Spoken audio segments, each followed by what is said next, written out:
August 13th and 14th, Saturday and Sunday. The sun is in Leo and the moon is in Pisces. What a sensitive soul.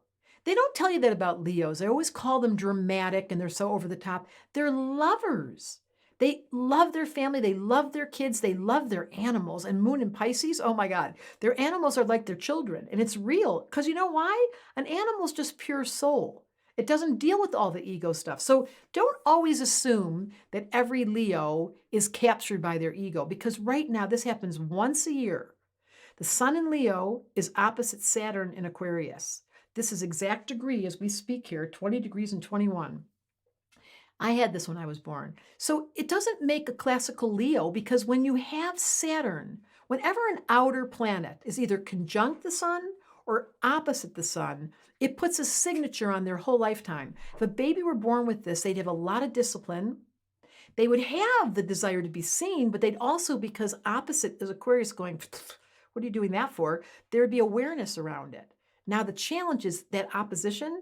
There's Uranus and Taurus, which has been going on and on and on, squaring both of them. So here's what that looks like.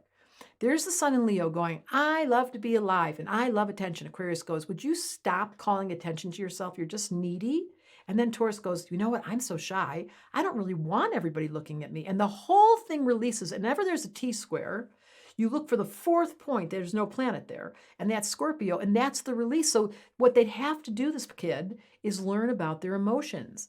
Because Leo is dramatic, Aquarius is detached, Taurus is a little bit quiet about it, and Scorpio goes, we must express our emotional body. And that is the single ingredient that is creating this crazy planet we live in, is that we're emotionally very slow in our advanced state. If we were advanced humans, and we had this chart with Sun opposite Saturn squaring Uranus, we would say, I understand that I have a need for attention. And by the way, I'm a little shy, which they never tell you about Leo. They are a little shy. They don't want all the attention, but they do, but they don't.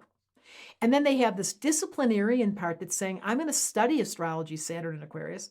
And then the Uranus and Taurus would be, you know what? I'm a little unusual and I don't want to follow. And I give permission to my Aquarius and I honor my Leo and I release everything by being deeply perceptive in Scorpio, making eye contact, sharing my truths, being present and transparent, like sharing, not keeping secrets. And in doing so, we would just be in this really fresh, healthy dynamic. Now, you only need one person. You don't tell everybody because, of course, Saturn opposite the sun is self-conscious. But you have a best friend.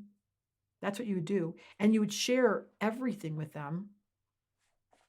I love Leos. I personally love Leo. So whoever gives the bad rap, we're changing that story. That's why I'm here to say to you, Leo with Saturn and Aquarius has enough self-awareness to love life and keep their ability to share with others and not make it just about them. That's the answer. Astrology Answers wanted me to tell you.